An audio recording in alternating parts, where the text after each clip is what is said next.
السلام عليكم البنات، كنتمنى كاملين تكونوا بخير وعلى خير وبصحة جيدة يا رب.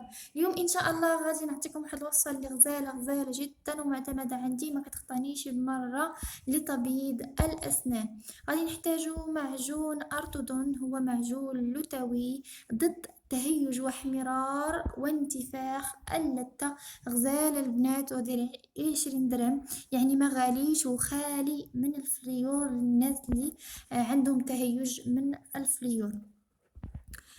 هذا البنات عظم الحبار أو زبد البحر. غزال البنات فيه كمية كبيرة من الأملاح المعدنية والكالسيوم.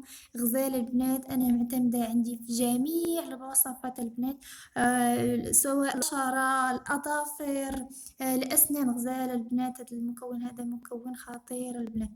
غادي ناخد عبوة نيفيا كان عندي واخوات، نقيتها مزيان ودقيت هاد العظم ودرتو فيها باش يجيني ساهل كل مرة نبغي نستعملو، ما نبقاش كل مرة نمشي ندق العظم. غناخد القليل من معجون الأسنان، غادي نوضعو في فرشاة الأسنان.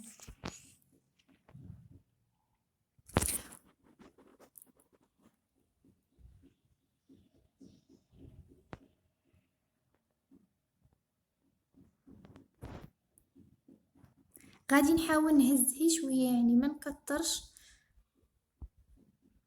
لانه في تركيز عالي من الكالسيوم، يعني محتاج قاع نكتر. غادي نحك مزيان سناني كل ليلة، يعني قبل ما ننعس نحك بيه سنيناتي زوين. هذا البنات كي يعمل على تكوين طبقة من الكالسيوم، مما كيجعل الأسنان كتولي قوية، يعني لدرجة ما يعني متبقاش ديك الهشاشة.